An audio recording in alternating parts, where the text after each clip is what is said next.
শুভ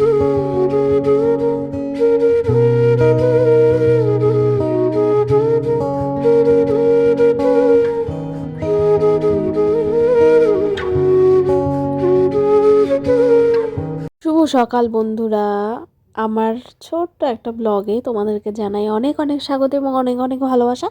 আমি ঝিলিক, কুচবিহার থেকে। তো সকালে উঠে নিয়েই আমার দরজাটা খুলে নিলাম, কারণ তোমরা ব্লগটা দেখতে থাকো পুরোটা, তাহলেই বুঝতে পারবে। বেশ একটা বছর 2025টা আমাদের জন্য ভীষণই খারাপ। কেন বলছি, কারণ ছিল গতকাল ছিল কী বার, হ্যাঁ গতকাল ছিল সোমবার, তার আগের দিন রোববার। তো রোববার থেকে আমার শ্বশুরমশাইয়ের শরীর ভীষণই খারাপ। তো সারাদিন গেল, রাত গেল, সারা রাতে ঘুমোতে পারিনি। সকালবেলা ঘুম থেকে উঠে নিয়ে বাবা চলে গেছে কাজে। তো কাজে হঠাৎ করে গিয়ে বাবা সেন্সলেস হয়ে যায়। বাবা বলতে আমার শ্বশুর বাবা সেন্সলেস হয়ে যাওয়ার পরে তারপরে ওখান থেকে ফোন আসে যে বাবার শরীর ভীষণ খারাপ, কারণ কার্বন ডাইঅক্সাইড এত পরিমাণে হাই হয়ে গেছে, অক্সিজেন লেভেল এত পরিমাণে ডাউন হয়ে গেছে, সে দম নিতে পারছিল না শ্বাসকষ্টর জন্য। যেহেতু বাবার নাকে পলিপ আছে, নাকের ফুটো বন্ধ, তো মুখ দিয়েই ওনাকে নিঃশ্বাস নিতে হয়, ওই কারণে ভীষণ কষ্ট হয়। বয়সটাও হয়েছে, যাই হোক। তো এই জন্য একবার নিয়ে গেলাম কুচবিহার এমজেএন হসপিটাল, ওখান থেকে রেফার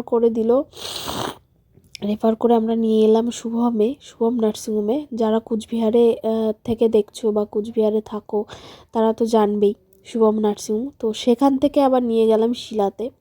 ওখানে নিয়ে যাওয়ার পরে তো তারপরে ট্রিটমেন্ট চলছে। তো সারা রাত্রির আমরা কেউ ঘুমোইনি, যেহেতু কালকেই বাবাকে ভর্তি করানো হয়েছে। আর মা যেহেতু একা থাকবে, ওই জন্য আমি, মেয়ে, বর সবাই মিলেই কিন্তু আমরা মার সাথেই শুয়েছি। আর আমার ভয়েসটা প্লিজ একটু ইগনোর করো তোমরা, কারণ আমারও প্রচণ্ড শরীর খারাপ, সর্দি লেগেছে। তো এই হচ্ছে কথা। আমি নতুন ভিডিও, নতুন যে আমি কাজটা শুরু করেছি, সেটা যে এভাবে করব আমি বুঝতে পারিনি। কিন্তু কি করব বলো, যেহেতু মানে ভিডিও করতে ভালো লাগে, এই জন্য ভিডিও করলাম। তো আর এটা ভালো লাগার ক্ষেত্রে করিনি, কারণ পেশা হিসাবে বেছে নিয়েছি যে ভিডিও করব। তো ওই জন্য। আর দেখো, ঘুম থেকে উঠে নিয়ে এত পরিমাণে মাথা ব্যথা, তো রোদে দাঁড়িয়েছি অনেক সকালে।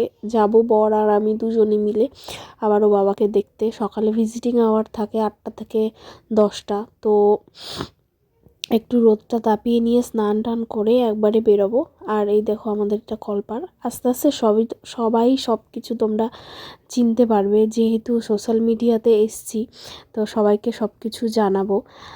তারপরে এখানে আমার কাকি শাশুড়ি, কিন্তু আমার কাকি শাশুড়ি এখানে বাসন মাজছে। আর আমাদের বাসনগুলো বা ঘরে বেসিনে মাজা হচ্ছে বলতে মাজেনি, যেহেতু আমাদের ঘরে কাজ করার লোক আছে, তো সে এসে কাজ করে দিয়ে যাবে। তো এখন এই যে মা চা বানিয়েছিল, চা খেয়ে নিয়ে বর আর আমি রেডি হয়ে চললাম এখন নার্সিংহোমে। তোমাদের অল্প কিছু ক্লিপ দেখাবো যে কতটা কষ্ট পাচ্ছে বাবা। গতবারও সেম জিনিস হয়েছে, জানো তো। গতবার জানুয়ারির 26 তারিখ ছিল।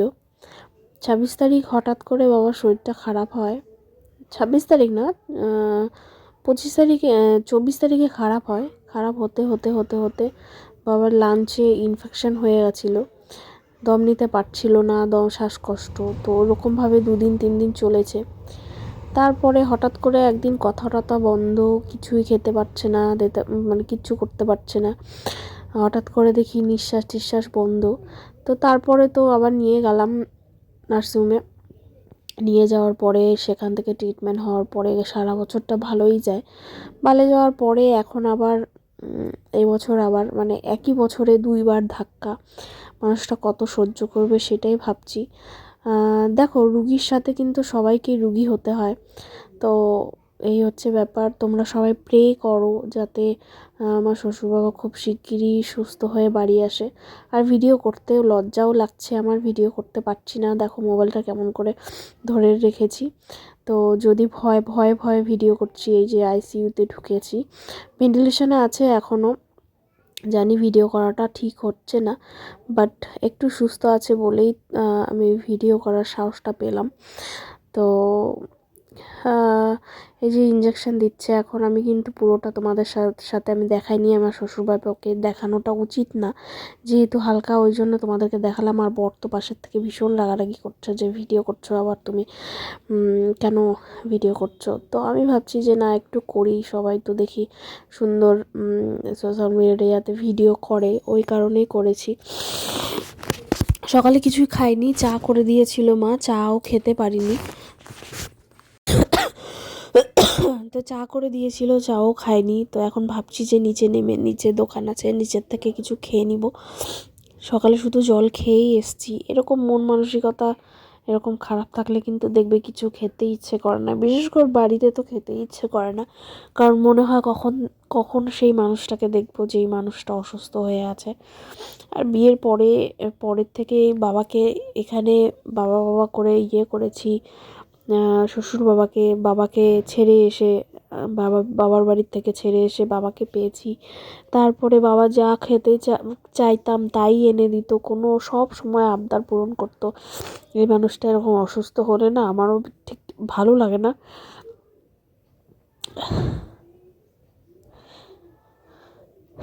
তো এই হচ্ছে ব্যাপার। তো নিচে চলে এসেছি, নিচে এখন একটু চা খাবো, বিস্কিট খাবো।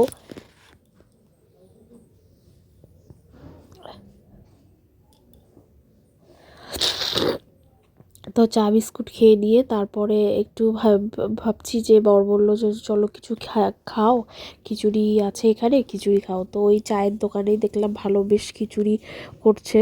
তো আজকে যেহেতু মঙ্গলবারে কোনো আমিষ জিনিস খাবো না, নিরামিষই খাবো। তো নিরামিষ শুধু প্লেট খিচুড়ি দিয়ে নিলাম 1 প্লেট।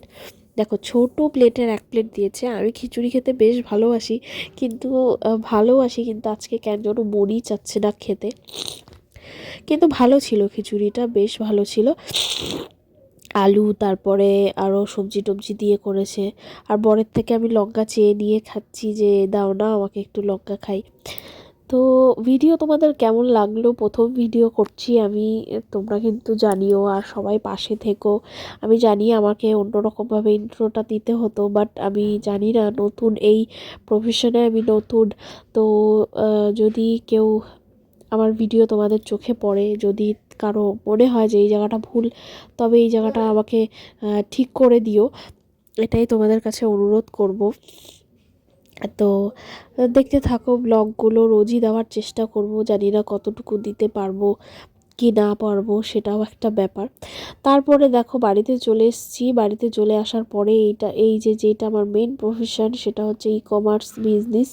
তো ই-কমার্স বিজনেসে আমি বেশ 6-7 মাস থেকে আছি। তো আমি এরকম রেডিওয়্যার সমস্ত কিছু করে নিয়ে তারপরে অর্ডার আসলে আমি সেল করি। তো আস্তে আস্তে সবাই তোমরা সব কিছু জানতে পারবে আমার বিষয়ে, আমার ফ্যামিলির বিষয়ে, আমার হাজব্যান্ডের বিষয়ে, মেয়ের বিষয়ে, সবার সব কিছুই বলবো। তো তোমরা পাশে থেকো, ভালোবাসা দিও। এই দেখো এই সমস্ত কিন্তু অনেক রকম শাড়ি আছে আমার কাছে বাচ্চাদের, এখন যেরকম সব সুন্দর কাস্টমাইজ করে সব মা বাবারা বাচ্চাদেরকে পরায়, সব সাইজেরই আছে, ব্লাউজও সুন্দর সুন্দর আছে। তো সাদার মধ্যে লাল আছে, লালের মধ্যে সাদা আছে, তারপরে লালের মধ্যে হলুদ আছে, এরকম কম্বিনেশন করে আমারই এই আইডিয়াটা। তো অনেক দিন থেকে করছি, বেশ ভালোই লাগছে বিজনেসটা করতে। আর দেখো 2টো প্যাকিং আমার হয়ে গেছে, কিন্তু এগুলো সমস্তটা বের করেছি 2 দিন থেকে, জানো তো এই সমস্ত করে আমারও শরীর খারাপ করে অর্ডার আমি দিতেই পারছি না। তো অর্ডারগুলো সমস্ত বের করে নিলাম। আর আমি কিন্তু অর্ডারগুলোকে লোক দিয়ে বানিয়ে নিয়ে রাখি, আমি নিজেও সেলাই করি, কখনো বসে থাকি না। বসে থাকতে এক ফোঁটাও ভালো লাগে না যে বসে থাকবো, সময় নষ্ট করব। সেটা কিন্তু আমি পছন্দই করি না। এই জিনিসটা কিন্তু আমার বাবার থেকে শেখা। আমার বাবাকেও কখনো কোনোদিনও দেখিনি যে কোনো কারণের জন্য বসে থাকতে, 1 সেকেন্ডের জন্য বা বসে থাকতে। তো ওই জন্য মনে হয় যে না, কী করব, কী করলে 2 পয়সা আসবে, কী করলে কী হবে। তো বসে থাকি না, নিজেও সেলাই করি টুকটাক। করে নিয়ে যখন যেটা শর্ট পড়ে তখন সেটা নিজে করি। আর দেখো প্যাকেটগুলো বের করে রেখেছি। এখন আজকে এই কটা অর্ডার আছে, আরও আছে যেগুলো বানাতে দিয়েছি, সেগুলো এখনও হয়নি। এগুলোর সাথে আবার জেরক্সও করতে হয়, জানো তো। তো সকালে এসে দেখি মা আমার সমস্ত লেপ কম্বলগুলো সব রোদে দিয়েছে। রোদে দেওয়ার পরে আমি ঘরে নিয়ে গেলাম। ঘরে নিয়ে যাওয়ার পরে এখন গুছিয়ে রাখলাম বিছানার উপরে। হ্যাঁ, জানি যে আমাকে আজকেও শুতে হবে। তারপরে মা এদিকে রান্নাবাড়া করছে, মারটাও দেখালাম। মা রান্না করছে এখানে স্কোয়াশ বটি, আর এখানে করছে হচ্ছে পনির, আর পনির, আলু আর ফুলকপি দিয়ে। ওই দিক থেকে আমার শ্বশুরের কথা শুনে আমার বাবাও কিন্তু ওই দিক থেকে চলে আসছে। তো মা বলছে কি করব কি করব এরকমভাবে, মন মেজাজও তো ভালো না। তো যেহেতু আইসিইউতে ভেন্টিলেশনে আছে, বুঝতেই পারছো কতটা ক্রিটিক্যাল অবস্থায় আছে। তো মা বলছে কিছু তো সেরকম করব না, পনির নিয়ে আসিস। তো আসার পথে পনির নিয়েও এসেছিলাম, তোমাদের ওইগুলো আমি শেয়ার করতে পারিনি।